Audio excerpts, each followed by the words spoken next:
It was a quiet, sunlit morning when the engines thundered into the small town of Maple Ridge, shattering the peace that usually hung over the lonely roadside diner. The rumble grew louder until the windows trembled and every head turned as a group of bikers pulled into the gravel lot, their black leather jackets reflecting the sharp light. Among them was their leader, Rex Malone, a man whose name carried weight far beyond the rumbling of his Harley. His presence commanded silence.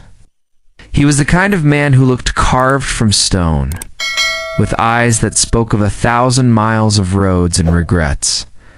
People whispered stories about him. Some feared him, others respected him, but no one truly knew the man behind the scars and tattoos. Inside the diner, the clinking of coffee cups faded as the bikers took their seats. The waitress, her name tag read Mara, moved quietly between tables, her smile polite but weary. She was young, maybe 30, with tired eyes that held the weight of too many sleepless nights. When she leaned forward to pour coffee, Rex noticed something beneath her attempt at cheer, a faint bruise near her jawline. It's half covered by foundation, the kind that no makeup could fully hide. It wasn't the first time he'd seen something like that. Stirred memories of his past, the kind that still haunted him when the nights grew too long. Mara worked in silence, keeping her eyes down. Her hands trembled slightly as she placed a plate before him.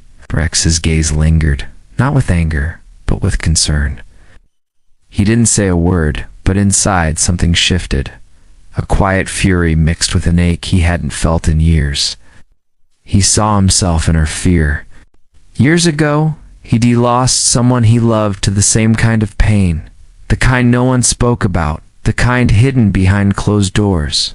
That memory had been buried under layers of roughness, but now, standing before this bruised waitress, it clawed its way back to the surface. Outside, the sky turned gray, and the wind began to pick up dust from the lot. The other bikers laughed among themselves, but Rex wasn't listening. He watched as Mara slipped into the back kitchen, her shoulders slumped.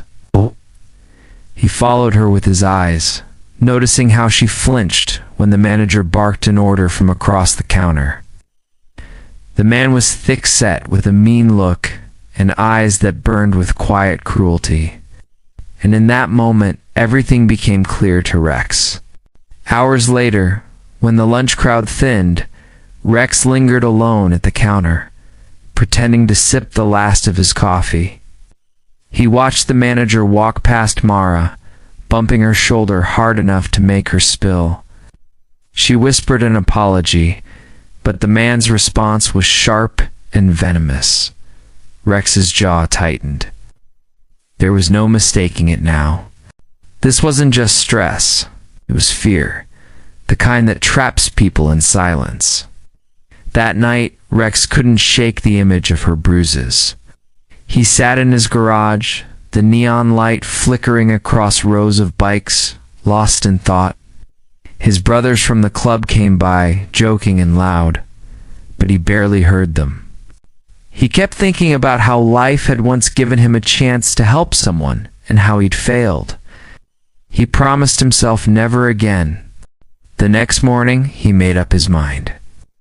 When the sun rose, Mara came into work early, her hair tied back neatly, trying once more to hide the mark on her cheek. She was surprised to see the bikers' motorcycles already lined up outside, their chrome catching the morning light. Rex sat at the counter, waiting. When she approached, he asked softly if she was okay. She nodded quickly, too quickly, her smile trembling. Yeah. But then, before she could turn away, he spoke again, not in anger, not in pity, but with a quiet firmness that told her he saw what others ignored. And in that silence, she broke. Tears welled up, spilling before she could stop them. The manager stormed out from the back, ready to shout, but Rex stood. The room fell still. The bikers behind him straightened, their presence heavy and solid. The manager's tone faltered as Rex walked toward him, not fast, but with a calm that made the man's arrogance crumble. Rex didn't raise his voice. He simply told the man that hurting someone weaker didn't make him powerful. It made him pitiful. The manager tried to protest, but one look at the dozen bikers behind Rex made him stop. He stormed out, cursing under his breath, his pride shattered as the door swung shut behind him. For a long moment, no one spoke. Then Mara turned, her face streaked with tears, and whispered a thank you so faint it barely left her lips. Rex nodded and told her she didn't need to thank anyone, she just needed to start again, without fear. The diner erupted in quiet murmurs. People who had watched in silence earlier now looked ashamed of their inaction. One old man even stood to clap softly, and slowly others joined until the sound filled the small space like a heartbeat. The story of what happened spread through Maple Ridge by nightfall. The men who had once been feared became a symbol of unexpected kindness. People began to see the bikers differently, less as outlaws, and more as protectors. Mara left her job at the diner and found work at a small cafe across town, where the owner treated her with respect. Sometimes Rex would stop by for coffee, not as a savior, but as a friend checking in. Each time she smiled, now it reached her eyes. But the most surprising part wasn't what Rex did that day, it was how it changed him. For years he'd lived behind walls built from guilt and loss. Helping her broke something open. It reminded him that even the toughest hearts could still heal others. His club brothers noticed the change too. They began organizing charity rides for women's shelters, food drives, and community work.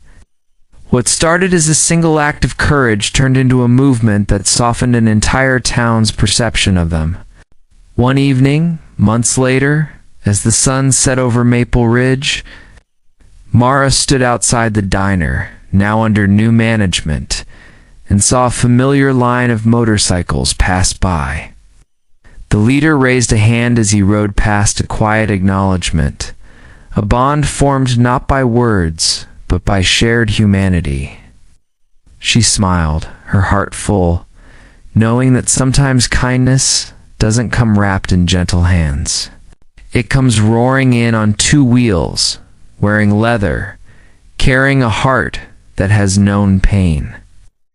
If this story touched your heart or reminded you that real strength lies in compassion, please don't forget to like, share, and subscribe to USA Katha, where we celebrate the goodness that still exists in this world. Before you go, comment below.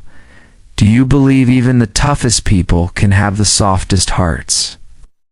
As the last light faded behind the mountains, Maple Ridge remembered that day, not for the roar of engines, for the silence that followed, when USA Katha finally spoke louder than fear.